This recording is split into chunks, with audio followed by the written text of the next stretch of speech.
So here we are, 2024, and I know most of you, and myself included, are just waiting to see what this energy will unfold for us. And I'm so happy to have Prashant TriVedi from Lotus Ocean to help illuminate us in how to properly navigate these energies. So Prashant, I would love to know, what are your thoughts about Saturn transiting through Aquarius this year? Right. So the thing was with Saturn is that it has been going in Aquarius for last year also. It was in 23 also going through. Now it is going through another aspect of Aquarius, but the basic point remains the same. Groups getting together, communities around the world getting together, technology moving faster forward, like quick movements in technology, fast developments. Okay, very fast developments. Okay. And all of the Aquarian things, the way of what that sign, concretizing around the earth, and a lot of these things, when they concretize, people won't see them right now necessarily this year or next year. The effect of that will happen over many years, like 15, 20 years. Okay, for people, for the masses to see that. What has actually happened? It will happen now, but the effects, how masses will feel and the whole thing will take time for people to really comprehend that this has happened and this Aquarian wave has actually happened, So it'll be happening now, but like people should not expect like that they get to see it all like right in front of their eyes straight away this year. Okay.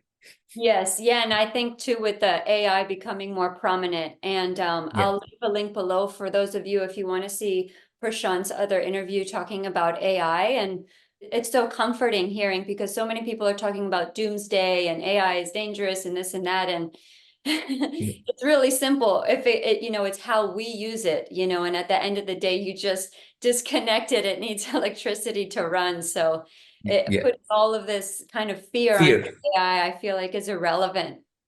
Yeah, technology is a neutral sort of thing, actually.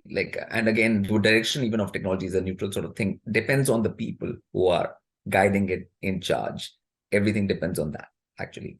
So that's what this time also everything will depend on that. It's not the technology which will be at the fault. It'll be, the users. And so they will be wrong users and it will get to a correct use.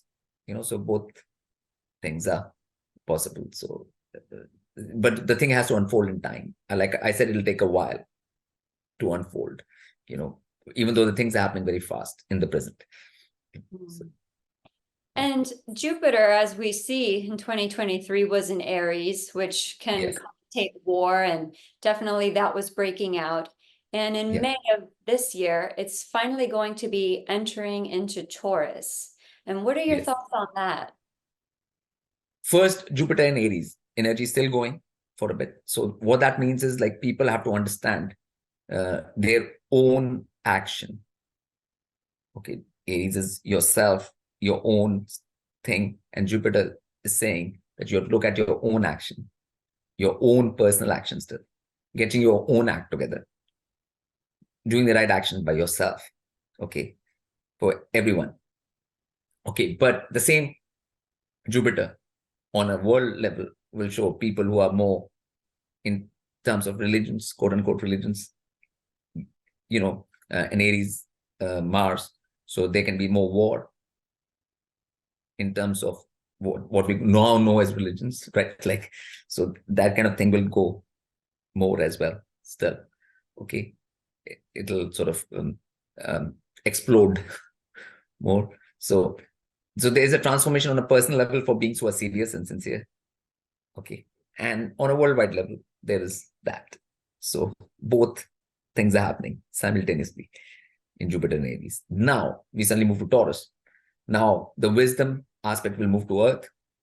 Okay, which will be organic farming, self-sustaining things, how to farm, how to treat the Earth, what kind of attitude we should have towards the Earth, and all of that will come into play once Jupiter enters Taurus. At the same time, those wars which were happening more on a first, like people are just shouting at each other, will reach actual concretization, that it can start happening on a physical plane. Okay. So both things happen again simultaneously, For the transformation people, the next step is there to apply it to Earth, apply it to all those things, how to live in harmony with Earth, and all of that will take precedence. So both things will happen, and concretization the other way as well, because it has come down to Earth level now. So it'll not just be finger pointing, it'll be actual more war on Earth ground level. So oh wow. Do you think this war is going to be combative like in previous wars, or do you think it will be far more technological? The thing is, technologies are always use whatever people have at that time in any war. So whatever is there is used. So that's going to happen now too, and that is just going to continue. We are just in that war anyways, in a way, since 2020. Okay, so it's just a continuation, actually. And people should just see that this will be a continuation still.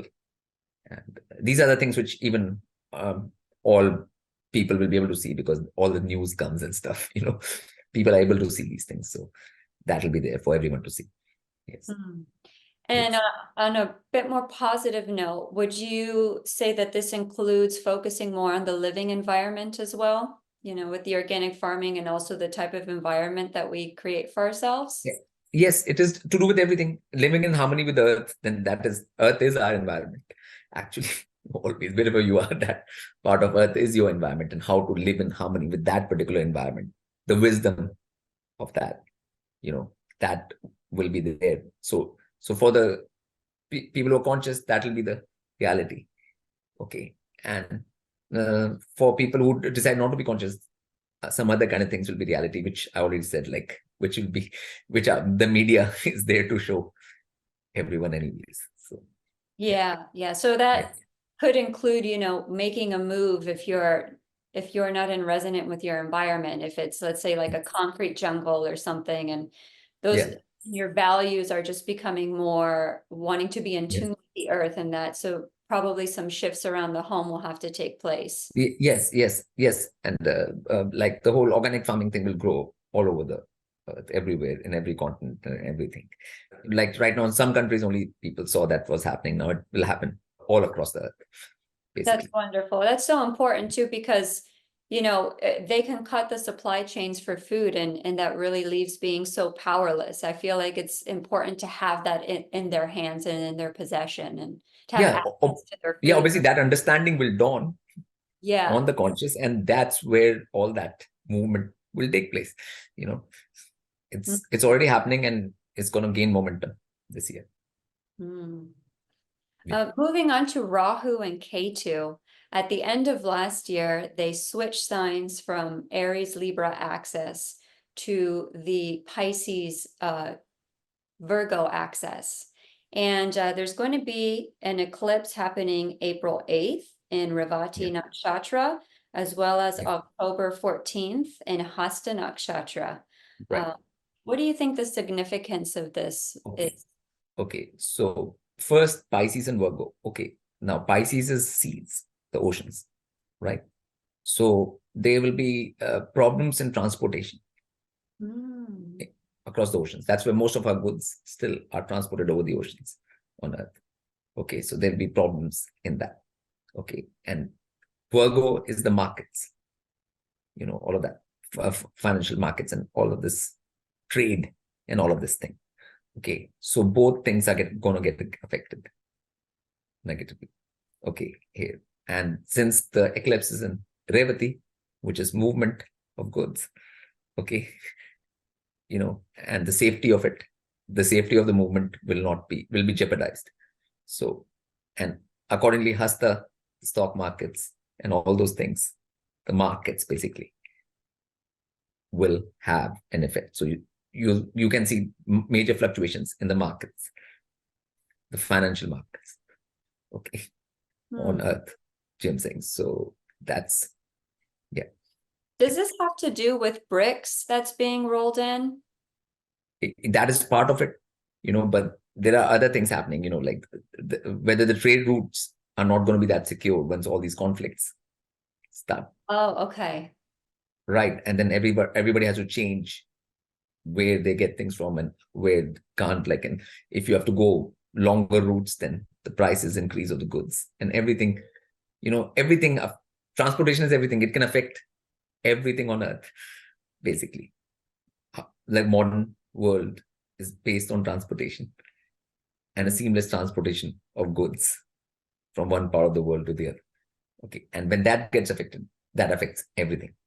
Everything means everything, and especially the financial markets and all of that. And that's the economies and all of that. So that's where the whole concentration of this Rahu Ketu is. And obviously natural disasters and stuff can come from water and earth both.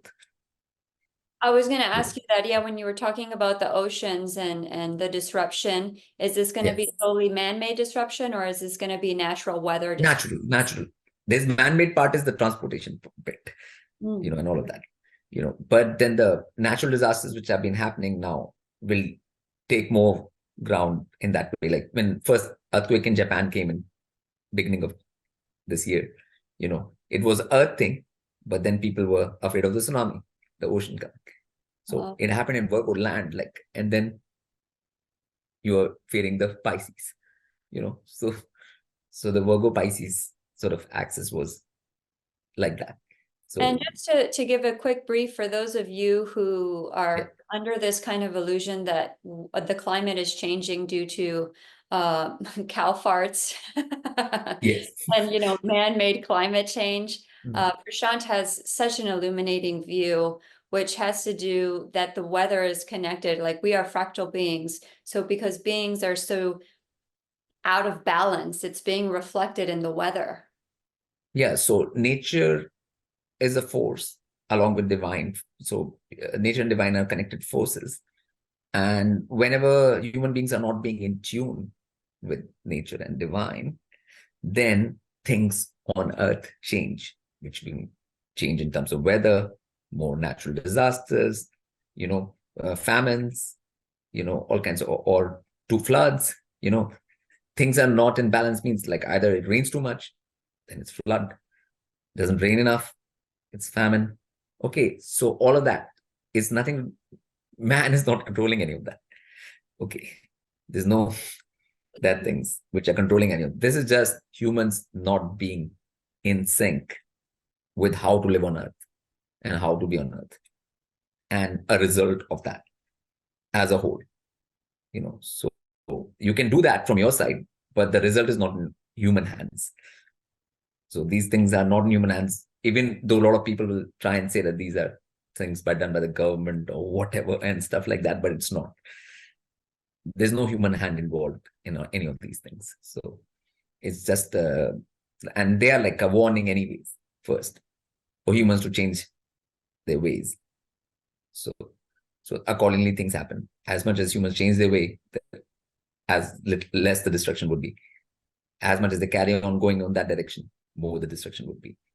So it's just a process, which is in process, and, so it's not a matter of prediction.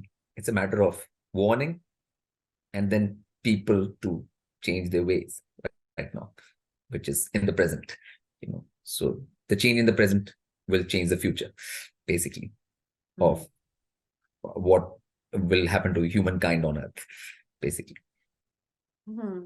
And do you see that there's a special kind of spiritual energies that are going to be coming in this year, perhaps through the Pisces Virgo axis or any other major transit?